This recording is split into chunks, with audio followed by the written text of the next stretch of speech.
Students, welcome back to my channel. आज हम बात करने वाले हैं बायोलॉजिकल क्लासिफिकेशन में क्लासिफिकेशन ऑफ फंगी के बारे में। आज हम ब्रीफली पढ़ेंगे। आज हम सिर्फ 2 ग्रुप को ही कवर करेंगे क्योंकि क्लासिफिकेशन ऑफ फंगी में 5 ग्रुप हैं। हम इसे क्लासिफिकेशन फंगी भी बोल सकते हैं, ग्रुप ऑफ फंगीज भी बोल सकते हैं या डिवीजन ऑफ फंगी भी बोल सकते हैं, क्योंकि साइंटिस्ट ने फंगी को भी 5 ग्रुप में डिवाइड किया है on the basis of structure, habitat, nutrition and all. Okay, तो स्टूडेंट्स शुरू करते हैं क्लासिफिकेशन ऑफ फंगी। फंगी को वेरियस क्लासेस में डिवाइड कैसे किया गया है, ठीक है। Organisms are divided mainly on the basis of structure of hyphae, mode of spore formation, type of sexual reproduction. तो किंगडम फंगी को क्लासिफाई किया गया है स्ट्रक्चर ऑफ हाइफे के हुए, मोड ऑफ स्पोर फॉर्मेशन कैसा है, टाइप ऑफ सेक्सुअल रिप्रोडक्शन कैसा है। ओके स्टूडेंट्स, आपको पता ही है हाइफे क्या है, thread like structure is hyphae. उसका स्ट्रक्चर ऑफ हाइफे कैसा है, mode of spore formation, asexual reproduction का कौन सा टाइप है उसमें, और type of sex. Students, kingdom fungi को जो है 4 क्लासेस में क्लासीफाई किया गया है, क्लासिफिकेशन किया गया है। वो है फाइकोमाइसिटीज, अस्कोमाइसिटीज, बेसिडोमाइसिटीज एंड ड्यूटेरोमाइसिटीज।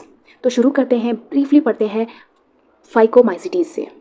तो स्टूडेंट्स, आज की वीडियो में हम पढ़ेंगे फाइकोमाइसिटीज से। ओके, तो स्टूडेंट्स जैसे कि आपको पता है phycomycetes are a group of fungi, ठीक है। ये फंगी का एक ग्रुप है phycomycetes, mostly found in water, damp soil और ऑन डिकेइंग ऑर्गेनिक मैटर, ठीक है। फाइकोमाइसिटीज जो है मोस्टली वाटर में, डैम सॉइल में और सड़े गले ऑर्गेनिक मैटर पे रहते हैं।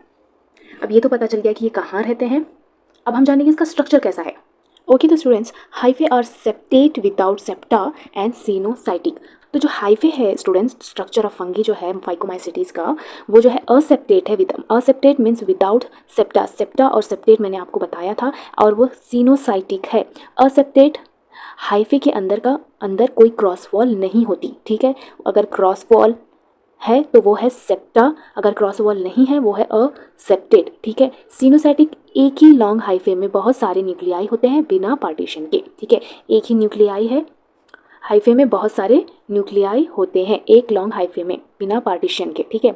मतलब पूरी हाइफे एक कंटिन्यूस ट्यूब की तरह होती है जिसमें साइटोप्लाज्म और मल्टीपल न्यूक्लियाई फ्रीली प्रेजेंट होते हैं, ठीक है। ये फीचर मोस्टली फाइकोमाइसिटीज में होते हैं। ये एक स्ट्रक्चर ऑफ फाइकोमाइसिटीज है, ठीक है। ओके, तो स्टूडेंट्स अब बात करते हैं सेक्सुअल रिप्रोडक्शन की। फाइकोमाइसिटीज में कौन सा रिप्रोडक्शन होता है। Asexual reproduction occurs by zoospores motile और एल्पेनोस्पोर नॉन मोटाइल। ओके, तो student asexual reproduction occur by zoospore. Asexual reproduction जो है जूस्पोर से होता है, जैसे कि मैंने बताया था मेरे पिछले वीडियो में। जूस्पोर से ये स्पोर्स मूव कर सकते हैं क्योंकि इनके पास फ्लैजिला होती है। ये ज़्यादातर वाटर या मॉइस्ट इन्वायरमेंट में मिलते हैं, ठीक है। असेक्सुअल रिप्रोडक्शन जो है जूस्पोर से होता है। मोटाइल, ठीक है, जो फ्लैजिला जो मूव कर सकते हैं उन्हें मोटाइल कहते हैं, ठीक है। और एल्पेनोस्पोर्स, ये स्पोर मूव नहीं करते, ये हवा या पानी के थ्रू स्प्रेड होते हैं, जिन्हें हम नॉन मोटाइल कहते हैं, ठीक है। असेक्सुअल रिप्रोडक्शन जो है जूस्पोर्स और एल्पेनोस्पोर्स से होता है। जो मोटाइल है जूस्पोर्स, एल्पेनोस्पोर्स नॉन मोटाइल होता है। दोनों टाइप के स्पोर डायरेक्टली नई फंगस बनाते हैं बिना गैमेट फ्यूजन के, ठीक है। ये टाइप की असेक्सुअल रिप्रोडक्शन मोस्टली फाइकोमाइसिटीज में देखी जाती है।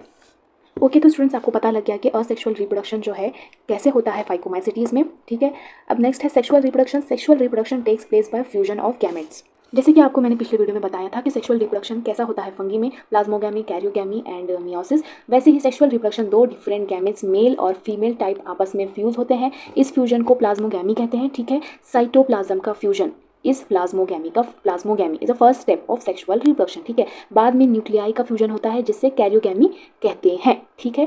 तो रिजल्ट में जाइकोट बनता है जो आगे चलकर न्यू फंगस डेवलप करता है, ठीक है। ये प्रोसेस मेनली फाइकोमाइसिटीज में देखा जाता है, स्पेशली मॉइस्ट कंडीशन में, ठीक है। पता लग गया सेक्सुअल रिप्रोडक्शन कैसे होता है फाइकोमाइसिटीज में, और असेक्सुअल रिप्रोडक्शन कैसे होता है, स्ट्रक्चर ऑफ हाइफे कैसा है, असेप्टेट है, ठीक है, सीनोसाइटिक है, ठीक है। ओके, तो स्टूडेंट्स आपको अभी तक मैंने जो भी बताया वो समझ में आ गया होगा। अब हम फाइकोमाइसिटीज का एग्जाम्पल जानेंगे। Example of phycomycetes is Rhizopus, ठीक है, ब्रेड मोल्ड्स जिसे कहते हैं हम।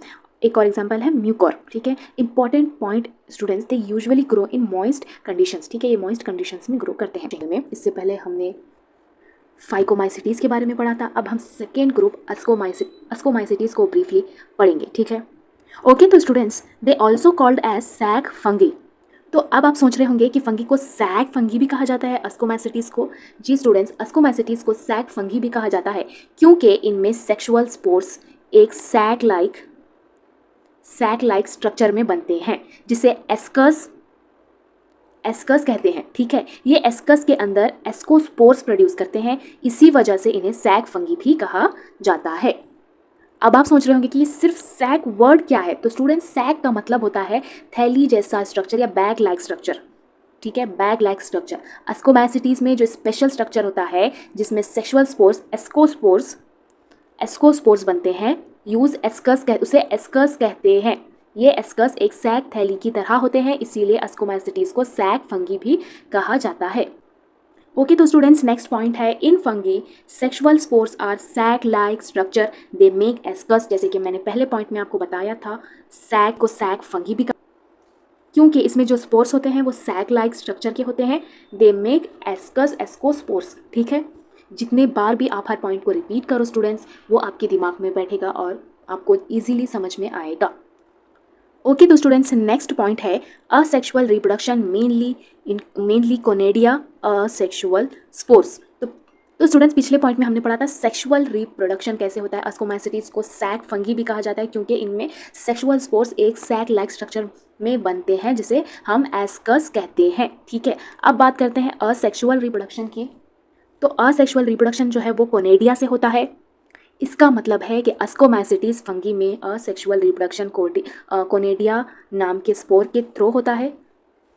कोनेडिया छोटे असेक्सुअल स्पोर्स होते हैं जो कोनेडियोस्पोर पर बनते हैं और हवा के थ्रू फैलकर नई फंगी बनाते हैं। तो स्टूडेंट सिंपल लाइन्स, ठीक है, in ascomycetes asexual reproduction mainly takes place by conidia asexual spores. Okay तो स्टूडेंट्स नेक्स्ट पॉइंट है, these fungi can be unicellular और मल्टी सेलुलर। ये फंगी जो है यूनिसेलुलर भी हो सकते हैं, मतलब single cell organism single cell से बने होते हैं, या मल्टी सेलुलर या मेनी सेल से, बहुत सारे सेल से भी बने होते हैं। ओके तो स्टूडेंट नेक्स्ट पॉइंट है, mostly found in terrestrial habitats such as soil and decaying matter. तो स्टूडेंट फंगी ज़्यादातर ज़मीन पर, सॉइल और सड़ी हुई चीज़ों, डिकेइंग मैटर मतलब सड़ी हुई चीज़ों पर मिलते हैं, ठीक है। आपको पता चल गया कि असेक्सुअल रिप्रोडक्शन कैसा होता है, सेक्सुअल रिप्रोडक्शन कैसा होता है और ये कहाँ रहते हैं, ठीक है। एग्जाम्पल होगा इनका yeast, Aspergillus and Penicillium. Okay तो स्टूडेंट्स अगर वीडियो हेल्पफुल लगा हो तो please like share and subscribe to my channel. अगले वीडियो में हम फंगी के ग्रुप्स को कंटिन्यू करेंगे, ठीक है। Thanks for watching.